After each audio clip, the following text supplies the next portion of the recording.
Welcome to Local Edition. I'm Brad Pomerance. We're in our Sacramento Bureau today. We are joined by Dave Jones. He is the Insurance Commissioner for the state of California. I follow you on Twitter. I receive your press releases. It's very clear to me you're very concerned about the future of the Affordable Care Act. 20 million Americans have received insurance as a result of the Affordable Care Act, which the new president says he wants to repeal. We are very concerned. In California, 5 million Californians have benefited from the Affordable Care Act.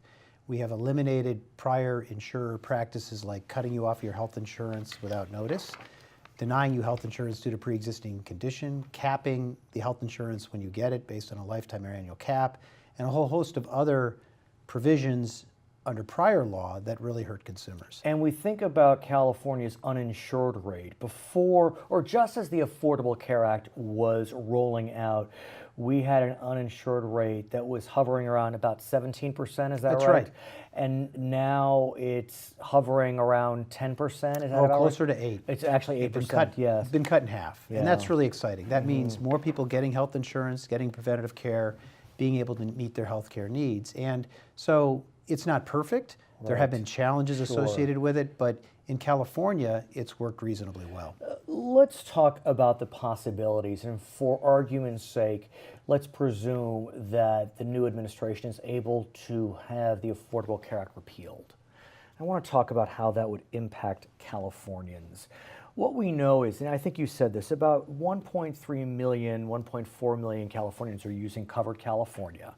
So they're not on the Medicaid expansion, they have insurance, but about 87% of them are getting federal subsidies. So what happens to those folks? They have insurance, but they're not paying because of the subsidy program. That's the big fear. In fact, we receive about $20 billion a year in federal assistance, $15 billion for the Medi-Cal expansion cohort, 3.7 million Californians, and another $5 billion to support about 80% of the 1.2 million in the exchange. And so those subsidies make health insurance affordable for collectively 5 million Californians. If that money goes away, then the state's going to have a very difficult time backfilling it, and it could mean 5 million Californians and 20 million Americans lose their health insurance, and that would be a real shame. So you said we get about $5 billion to cover those on Cover California? That's right. Don't get me wrong, $5 billion is a lot of money. But in a budget of, what is it, $171 billion? Could we find $5 billion? Well, I think what you see in California's budget is a budget crafted by a governor which has involved making cuts, looking for efficiencies, and then making investments. And we also have to look ahead, and we're looking ahead to a time when we might be coming into a recession. So thankfully, the legislature and governor have created a rainy day fund, but there's a lot of uncertainty. So $5 billion may not sound like a lot in the scheme of things, but that's a really big number, and it comes at the expense of other things. So it's a real challenge for California or any state to go it alone, and we shouldn't have to go alone. If you actually look at it, California is a net donor state to the federal treasury.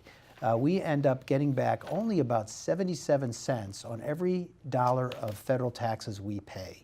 So to say that this money ought to be cut, I think is a cruel and unjust punishment inflicted on many Californians and many Americans. Now, what the Republicans are proposing also won't provide the same level of affordability or the same level of care. These are high-risk pools, health savings accounts. We've had a high-risk pool in California. It was a disaster. It left many people in the lurch. What a high-risk pool is basically taking all the sick people and quarantining them into a single risk pool where it's really expensive to cover them, and then expect the state to come up with a subsidy loan. Bad idea, didn't work before, won't work now. Let's talk about those on the Medicaid expansion.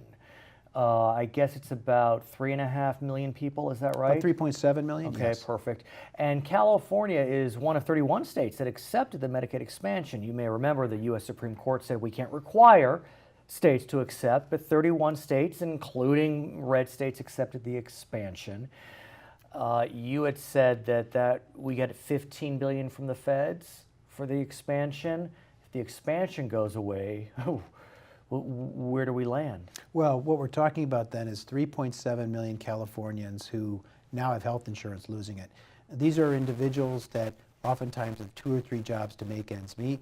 They're not getting health insurance through their employer. They can't afford it on the private market. They'll have to go without. What does that mean? They're going to be sicker. More of them are going to die. More of them are going to wait till they're really, really ill and show up in our emergency rooms. We're going to overcrowd our emergency rooms. And then the cost of their care, when it's really expensive to treat them in an emergency room and oftentimes too late, gets passed on to the rest of us because the hospitals have to eat that cost, and then they pass on to health insurers, and then our premiums go up. So it's a vicious circle. The 3.7 million that get Medi-Cal, not only does it help them, and not only is it the right thing for them, but it helps all the rest of us that have health insurance through our employer and other means. It helps keep our rates down because the cost of their care is covered by a health insurance program, Medi-Cal, as opposed to them showing up in ERs, getting that care and then having that cost shifted to the rest of us. We know that in the early days of the new administration, we saw an executive order issued where the new administration essentially said the provisions of the Affordable Care Act will not be enforced. Federal agencies, you need not enforce the provisions. One provision was and is the individual mandate. And that really is key to the Affordable Care Act because, look, insurance companies, they're a business, and they need to know what their pool is going to be. And by requiring everyone to get insurance, they can start to make tables and actuary charts and figure out what they can do to become profitable, which we don't take away from them. If all of a sudden we're not enforcing the individual mandate, I mean, that sounds like an effective repeal. Well, that's right. It's very destabilizing, and I said as much at the time that President Trump issued that executive order.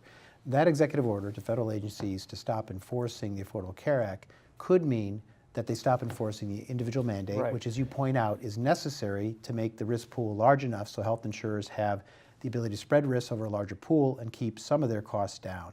What we're already seeing is health insurers having to make decisions now about the 2018 market and being very worried that that market is going to be destabilized, fewer people in it, no individual mandate. And so that's causing a great deal of consternation, and many major health insurers saying, we're going to pull out. President Trump and the Republicans in Congress will own the failure of the Affordable Care Act based on the things they're doing now. They are purposefully undermining it, and to the extent that health insurers pull out and people don't get health insurance, it's on them because of these actions they've taken in the first 3 weeks. So what can California do? In the final analysis, we can point fingers at the Trump administration, easily done, apparently.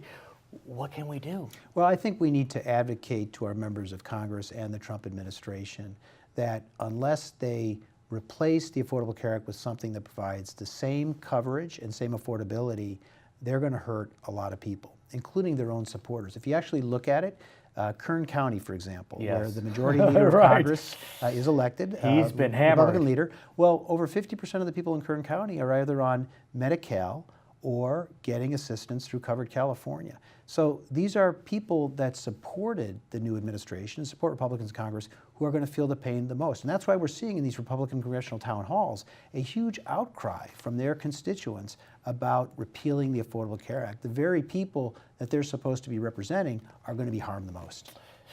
Is there a legal mechanism we can approach, or is this really a legislative matter?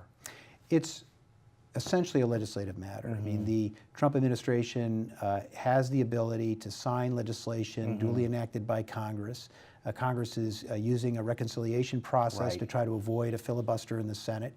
And so the threat is very real. I think, to your earlier question, what we need to do is to communicate to our members of Congress that this is a problem and it shouldn't happen. He is Dave Jones. He is the insurance commissioner for our state of California. My name is Brad Pomerance. We are in Sacramento today. We thank you for joining us on Local Edition.